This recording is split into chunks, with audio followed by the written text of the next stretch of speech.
MA उत्तरार्ध हिंदी इकाई अर्थ विज्ञान। अर्थ परिवर्तन की दिशाएं भाग 2। मैं डॉक्टर प्रतिभा शुक्ला, सह आचार्य हिंदी, एमए उत्तरार्ध के प्रिय विद्यार्थियों, आज मैं अर्थ परिवर्तन की दिशाओं की चर्चा करते हुए अर्थ परिवर्तन की मुख्य दूसरी दिशा अर्थ संकोच अर्थात कंस्ट्रक्शन ऑफ मीनिंग पर चर्चा कर रही हूँ। अर्थ संकोच अर्थ विस्तार की प्रवृत्ति के ठीक विपरीत है। प्रायः यह देखा जाता है कि पहले कोई शब्द विस्तृत अर्थ में का वाचक था या विस्तृत अर्थ में प्रयुक्त होता था, किंतु बाद में वह सीमित अर्थ में प्रयुक्त होने लगता है।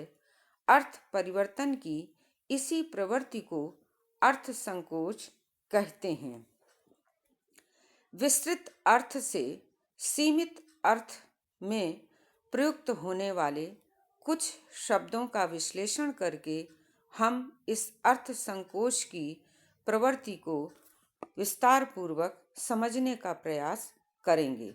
सबसे पहला शब्द लेते हैं गौ। गम धातु से निष्पन्न गौ शब्द का प्रारंभिक अर्थ था चलने वाला। आज सभी चलने वाले जीवों को गो न कहकर केवल गाय को ही गौ कहा जाता है। इसी प्रकार दूसरा शब्द है जगत, संसार, संस्कृति। इनके व्युत्पत्तिपरक अर्थ हैं खूब चलने वाले या संसरणशील।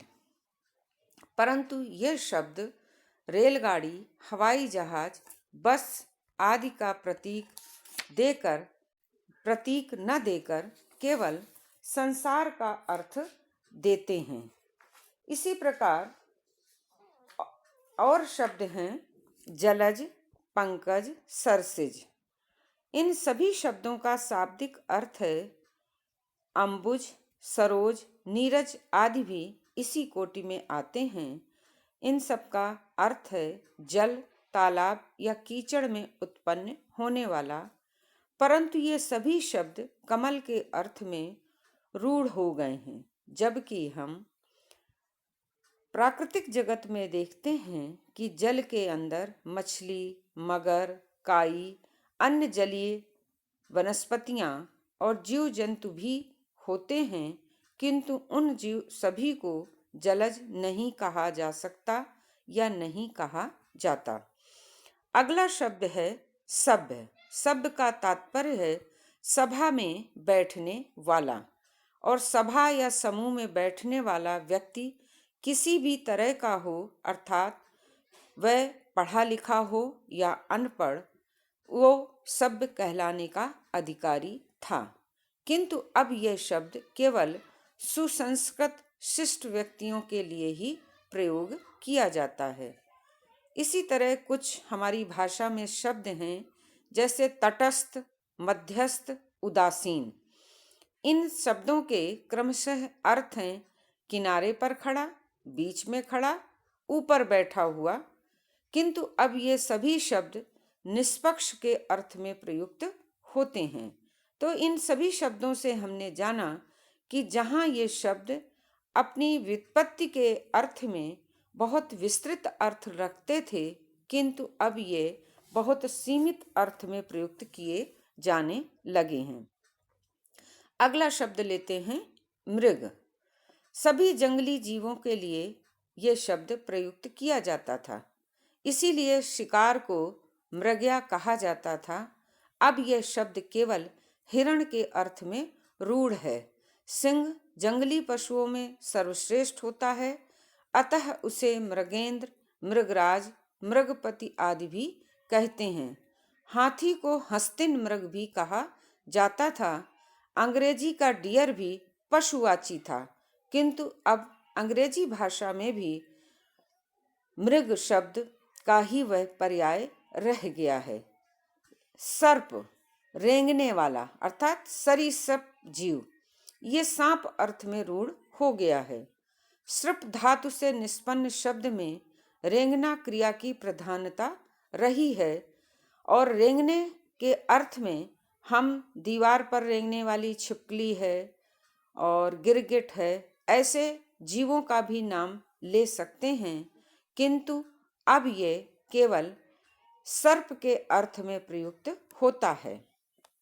एक शब्द है पर्वत, जो पहाड़ का पर्यायवाची है। पर्व का अर्थ होता है गांठ वाला, किंतु अब ये पहाड़ अर्थ में रूढ़ है और इसका प्रयोग नरकुल, सरकंडा तथा गन्ना अर्थ में भी हो सकता है, क्योंकि उन वनस्पतियों में भी पर्व या बीच बीच में गांठें होती हैं। मंदिर का अर्थ भवन था, अब केवल देव स्थान के लिए ही मंदिर का शब्द का प्रयोग किया जाता है। बास, हर प्रकार की गंध, चाहे वह सुगंध हो अथवा दुर्गंध, उसके लिए बास शब्द का प्रयोग किया जाता था। अब यह राजस्थानी अवधि और ब्रज में दुर्गंध के अर्थ में प्रयुक्त होता है।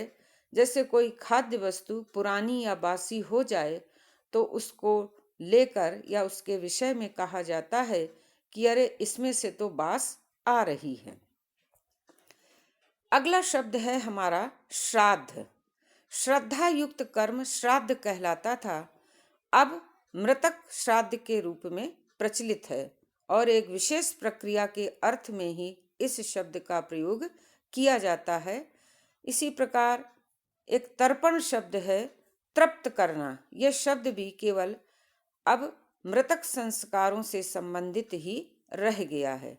अब तृप्त करने के अर्थ में ये शब्द प्रयुक्त नहीं किया जाता।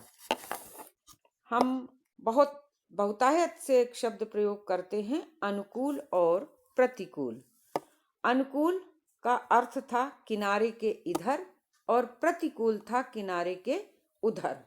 और किनारे कूल से आप समझते ही हैं, कूल कहते हैं नदी के तट को या नदी के किनारे को, किंतु अब अनुकूल और प्रतिकूल से जो उनके मूल अर्थ थे किनारे के इधर और किनारे के उधर, इनका अर्थ हट गया है और अब केवल हमारा हित चाहने वाले या हितैषी और विरोधी के अर्थ में ही इसका अर्थ शेष रह गया है। वेदना, सुख और दुख दोनों अनुभवों के लिए वेदना शब्द का प्रयोग किया जाता था, अब केवल वेदना शब्द दुख के अर्थ में ही प्रयुक्त होता है।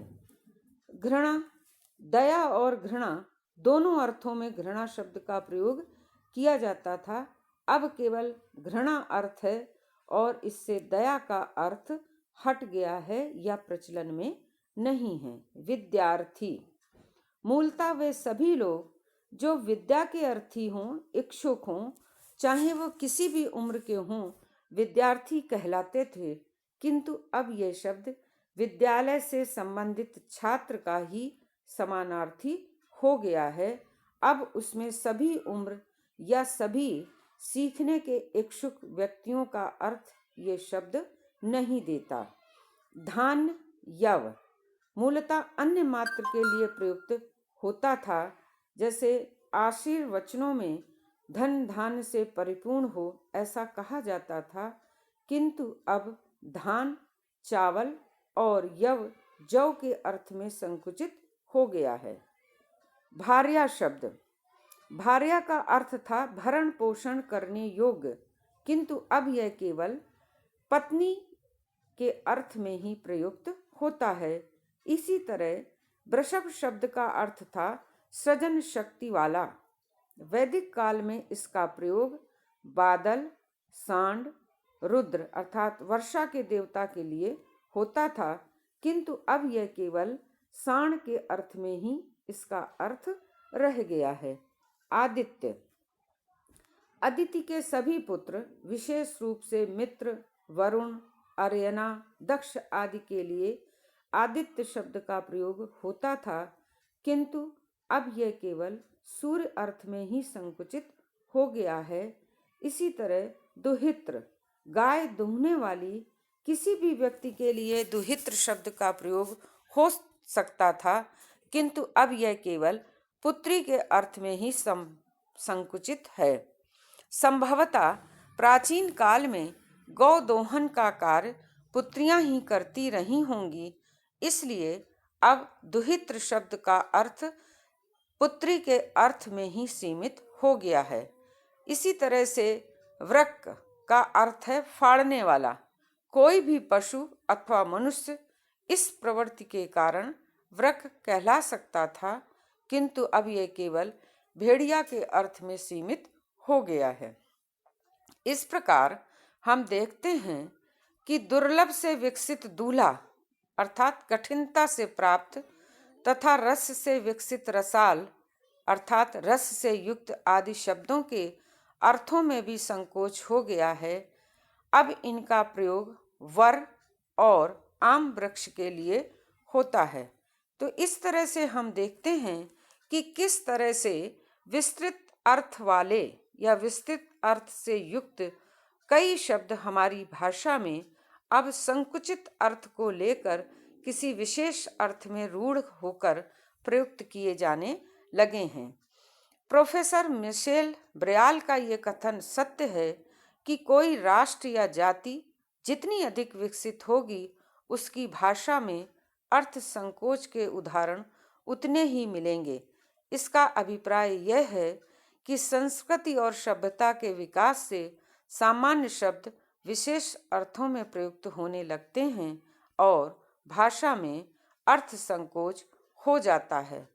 अर्थ संकोच के कुछ और भी कारण होते हैं, जिन्हें हम उपसर्ग, प्रत्यय, विशेषण, समास, संदर्भ का प्रसंग, पारिभाषीकरण, नामकरण और अन्य भाषा से गृहीत शब्द आदि ऐसे कारण हैं जिनके कारण विस्तृत अर्थ वाले शब्द में एक क्षण में ही परिवर्तन हो जाता है, अर्थात वे सीमित अर्थ को ग्रहण कर लेते हैं या उनमें अर्थ विज्ञान की दृष्टि से अर्थ परिवर्तन की, अर्थ संकोच की प्रवृत्ति कार्य करने लगती है। अब हम अगले वीडियो में अर्थ परिवर्तन की शेष रही अन्य दिशाओं का अध्ययन करेंगे। धन्यवाद।